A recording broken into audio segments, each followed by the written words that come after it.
So hello guys, welcome sa aking channel. Ngayong araw gagawa tayo ng condensed recipe. So sasabihin ko muna lahat ng grams niyan. Ito butter, 30 grams na butter yan, unsalted butter.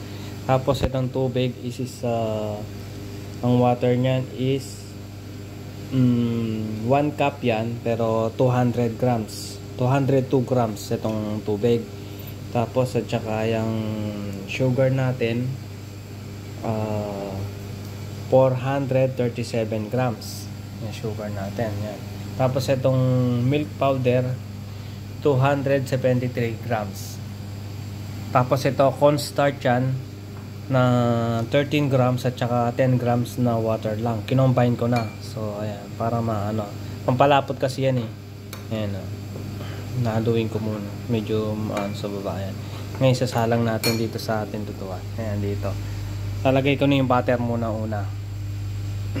So ayan, nilagay ko na yung butter. Tsaka sunod natin itong tubig. Ayan.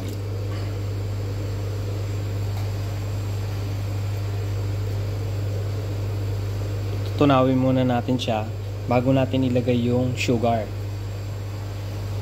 So ayan guys, tunaw na yung butter. Lalagay ko na itong white sugar, 202 grams. Kailangan yung sugar niya ni matunaw.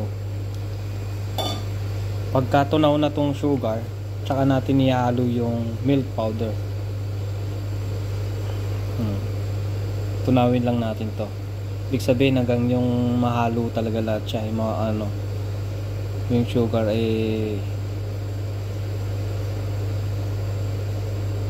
hindi mo na makita, parang naging tubig na. Ngayon tsaka natin lalagay yung milk powder nya. Panghuli yung yung cornstarch tsaka yung tubig na konti lang, pampalapot kasi yun. Hanggang sa panghuli wala na, pakukuloy na lang siya ng pakukuloyin. So ayan guys, tunaw na yung sugar. Pwede natin ilagay na yung milk powder. Ayan, ito kahit anong milk powder pwede yan, kahit Bear Brand pwede yan sa atin. Ayan, nilagay ko na. Ang milk powder natin is nasa is 400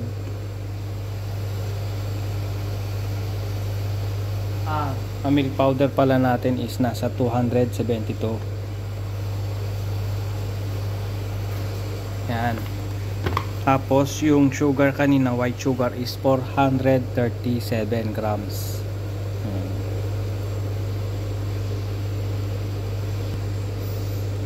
So ayan na, pakukuloyin natin yan. Yan, para malambubo. Pinatay ko muna para medyo mawala siya, hindi masunog. Pero medyo lang yan, hit lang yan, huwag masyado malakas kasi masusunog. So ayan na, yung buo-buo nya tanggalin, haluin lang siya. So ngayon guys, lalagay ko na tong cornstarch para lumapot na siya. Yan, pakukuloyin na natin yan.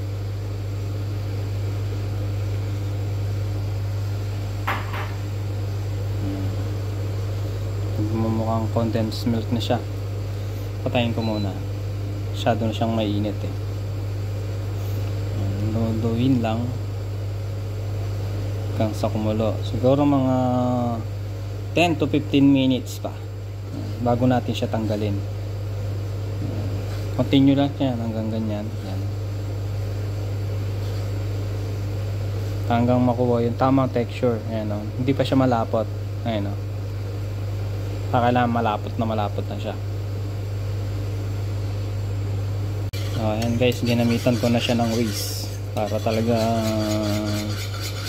walang powder na magbuo. Ayan. Medyo kumukulo na siya, kulang pa sa lapot.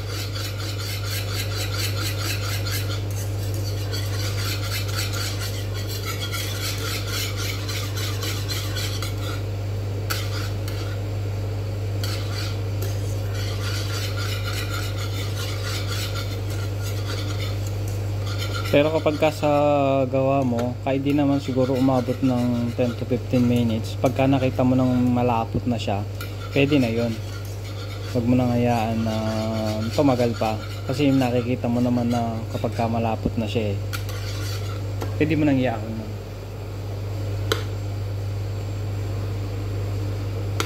So, hindi pa.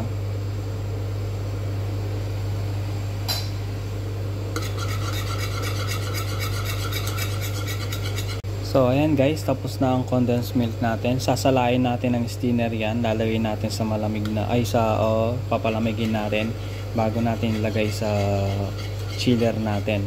Basta hanggang sa umpisa, sa matapos, medium heat lang yung mahinang apoy lang. Para hindi siya masunog. Kasi masusunog talaga yan pag nilakasan mo Ayan na guys, malapot na siya.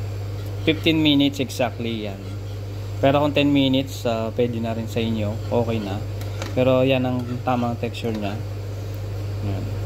Palalamigin na lang natin siya. Okay guys. Natin sa container natin.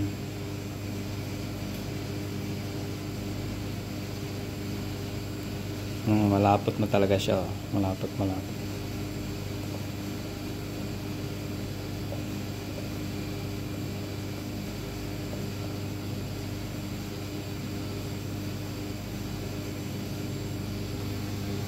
So, ito na guys, ang ating condensed milk.